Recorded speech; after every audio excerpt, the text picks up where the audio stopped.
Welcome, ladies and gentlemen, to the Sagex Too Cool Show, where we speak the truth and nothing but. So, this video is going to be a follow-up to my video I had just done recently here about Aaron Rodgers, the vaccine gate, if you will. Well, it looks like Aaron Rodgers appeared on the Pat McAfee show after testing positive for COVID-19, and the Green Bay Packers quarterback did not hold back on his thoughts regarding the vaccine and his belief in bodily autonomy. So during the appearance, Rodgers quoted Martin Luther King Jr. in an attempt to justify his criticism of the league's protocols for unvaccinated players and of the COVID-19 vaccine itself. Unvaccinated players are required to wear a mask inside team facilities. He says, quote, "There have been conversations with it," Rodgers said when asked about communications with the NFL over not wearing a mask during media availability. Quote, "I would add this to the mix as an aside, but the great Martin Luther King said you have a moral obligation to object to unjust rules and rules that make no sense," unquote. Well, that's not the direct quote that Martin Luther King said, but we're going to let that slide for now. He says, quote, "In my opinion, it makes no sense for me. I test every day, every single day," Rodgers continued.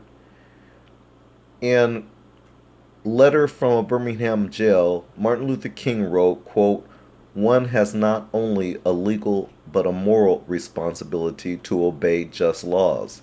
Conversely, one has a moral responsibility to disobey unjust laws. I would agree with St. Augustine that an unjust law is no law at all," unquote. Well, let me just pump your brakes right there. I find it highly offensive that you, as a white quarterback with so much privilege, is not even funny. You're sitting here comparing yourself to Martin Luther King and using a quote of his that was based on fighting white supremacy and fighting racism. You're going to turn around and use a quote from Martin Luther King Jr., use his quote to justify you not telling the truth when asked whether you were vaccinated or not. You just stated that you were immunized and made people, or falsely had people believing that you were vaccinated. It was semantics. It was a semantic acrobatic trick of yours. But nonetheless, I find it offensive that you're using Martin Luther King Jr.'s quote to justify your lying.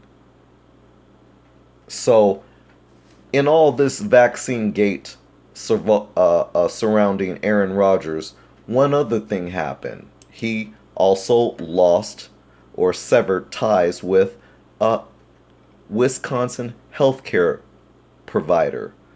They cut their ties with Aaron Rodgers after the COVID-19 vaccine comments. The company is called Previa Health. Yep. And I'm going to leave you the receipts so that you can see this. But anyways, I'm going to close this off. I just found it offensive that Aaron Rodgers would use Martin Luther King Jr. as his scapegoat. All I heard in his explaining was nothing but excuses and what we call white-splaining. This is the Sagex Too Cool Show. We'll see you in the next video. I'm out. What did we learn from Aaron Rodgers today? Well, Steve, Aaron Rodgers certainly had a lot to say on the Pat McAfee show, his first media appearance since he tested positive on Wednesday for COVID-19. Among other things, Rodgers said that he is allergic to an ingredient in the mRNA vaccines, the Pfizer and Moderna vaccines. That was one reason that he chose to pursue other potential options. He also spoke at length about his attempt to appeal his unvaccinated status to get out of certain restrictions. He said that the NFL-NFLPA protocols in many ways are not supported by science. And he also called out on many occasions what he's referred to as the woke mob for trying to cancel unvaccinated people like him.